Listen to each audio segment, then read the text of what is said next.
ఓం నమో భగవతే రుద్రాయ. చాలా మందికి ఆర్థిక పరమైనటువంటి ఇబ్బందులు ఎక్కువగా ఉంటూ ఉంటాయి. అయితే ఇటువంటి సందర్భాలలో మనం కొన్ని మహాలక్ష్మి అమ్మవారి యొక్క పరిహారాలు ఆచరించడం ద్వారా మనకి కొంతలో కొంత అయినా సరే మనకి అమ్మవారి యొక్క అనుగ్రహంతో మనకి ఆర్థిక సంపద అనేటటువంటిదంతా కూడా పెరుగుతూ ఉంటుంది.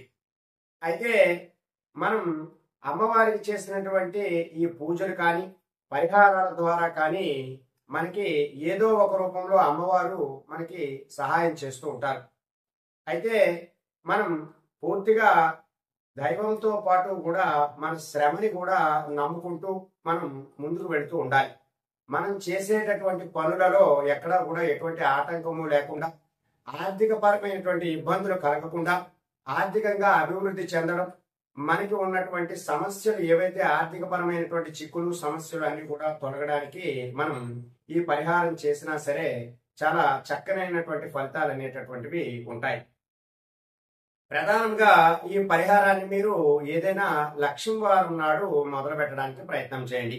అది ఏ లక్ష్మీ వారమైనా పర్వాలేదు. మీరు ముందుగా మీ గృహంలో పూజా మందిరం వద్ద ఈశాన్యం మూలలో, కొంతమందికి తూర్పు ఈశాన్యం, కొంతమందికి ఉత్తర ఈశాన్యంలో వారి యొక్క పూజా మందిరములన్నీ కూడా ఏర్పాటు చేసుకుంటూ ఉంటారు. అటువంటి సందర్భంలో వారు ఏదైతే తమ పూజా మందిరం ఉంటుందో అక్కడ ఈశాన్య భాగంలో, ప్రధానంగా గృహంలో ఈశాన్యంలో చాలా తక్కువ తేలికపాటి బరువులు ఉంటే ఆ ఇంట్లో ఆర్థిక పరమైనటువంటి కష్టాలు అనేటటువంటివి ఉండవు. ఏదైనా బరువైనటువంటి వస్తువులు లోహముతో గాని ఇనుముతో గాని తయారు చేసినటువంటి వస్తువులను ఈశాన్య మూలలో ఉంచడం ద్వారా ఆ గృహంలో ఉన్న వారికి ఆర్థిక పరమైనటువంటి కష్టాలు అనేటటువంటివి అనేకమైనవి ఉంటాయి. కాబట్టి ప్రధానంగా ఈశాన్య మూలను చాలా జాగ్రత్తగా చూసుకోవాల్సి ఉంటుంది. ఆర్థిక పరమైనటువంటి అభివృద్ధి కావాల్సినటువంటి వారు ఈశాన్య మూలలో చక్కరైనటువంటి ఒక చెంబుని ఏర్పాటు చేసుకోవాలి.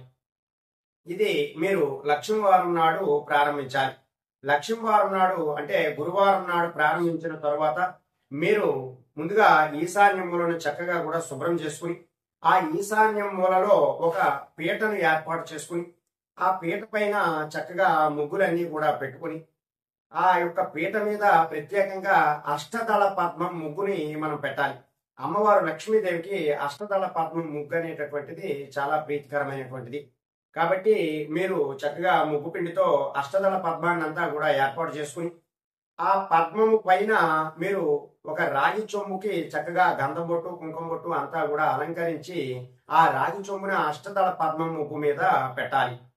పెట్టిన తర్వాత దానిలో నీళ్లను ఆ యొక్క చొంబు నిండుగా నింపిన తర్వాత దానిలో కొద్దిగా పసుపు కుంకుమ గంధము అలాగే కొద్దిపాటి అక్షంతలను కూడా వేయాలి. ఇప్పుడు నేను చెప్పబోయేటటువంటి ద్రవ్యాలు చాలా ప్రత్యేకమైనటువంటి ద్రవ్యాలు. ఇవి సుగంధ ద్రవ్యాలు. జవ్వాది, పునుగు, అగరు, గోరోజనము, కస్తూరి, అలాగే మీరు ఇంకా కుంకుమ పువ్వును కూడా ఆ నీటిలో వేయాలి. ఇలా మీరు ఈ ప్రత్యేకమైనటువంటి సుగంధ ద్రవ్యాలను ఆ నీటిలో వేయడం ద్వారా అమ్మవారి యొక్క అనుగ్రహం అనేటటువంటిది మనకు ఖచ్చితంగా కలుగుతుంది. ఈ యొక్క ద్రవ్యాలన్నీ కూడా వేసి మీరు అక్కడే 3 రోజుల పాటు ఉంచాలి.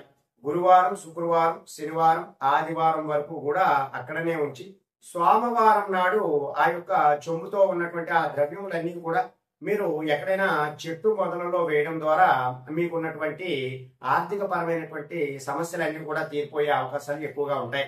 కాబట్టి ప్రధానంగా ఎవరైతే ఆర్థిక పరమైనటువంటి ఇబ్బందులతో బాధపడుతూ ఉంటారో వారు ఈ యొక్క ప్రత్యేకమైనటువంటి పరిహారం ఆచరించడానికి ప్రయత్నం చేయాలి.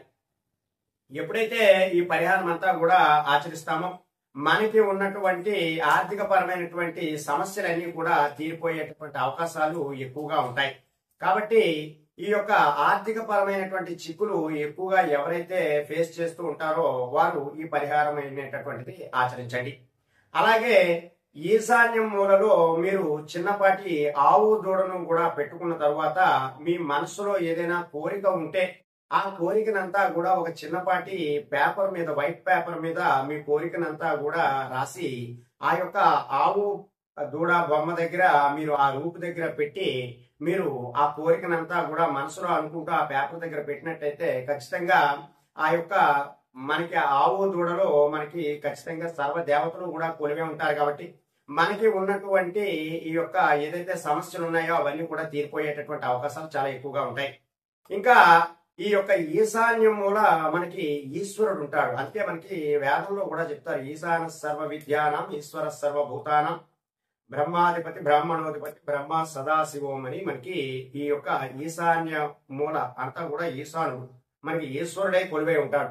కాబట్టి ఈ ఈశ్వరుడు యొక్క అనుగ్రహంతో మనకి ఉన్నటువంటి ఆర్థిక సమస్యలు అవనివ్వండి, మరి ఏ సమస్యలైనా సరే తీర్చేటటువంటి అవకాశాలు చాలా ఎక్కువగా ఉంటాయి.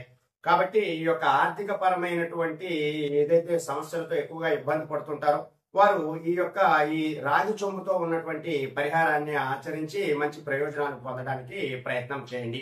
ఈ యొక్క చిన్నపాటి తాంత్రిక పరిహారాలతో మనం క్రమేపీ మనకు ఉన్నటువంటి సమస్యలన్నీ కూడా తీర్చుకునేటటువంటి అవకాశం ఉంటుంది. కాబట్టి ఎవరైతే ఎక్కువగా సమస్యలతో ఇబ్బంది పడుతుంటారో వారికి తగినటువంటి ఈ యొక్క ఖర్చు లేనటువంటి పరిహారాలు చేసుకోవడానికి ఎక్కువగా ప్రయత్నం చేయండి. తద్వారా మీకు ఉన్నటువంటి సమస్యలన్నీ కూడా తగ్గుముఖమనేటటువంటివి పడతాయి. సర్వే జనా సుఖినో భవంతు. శుభం.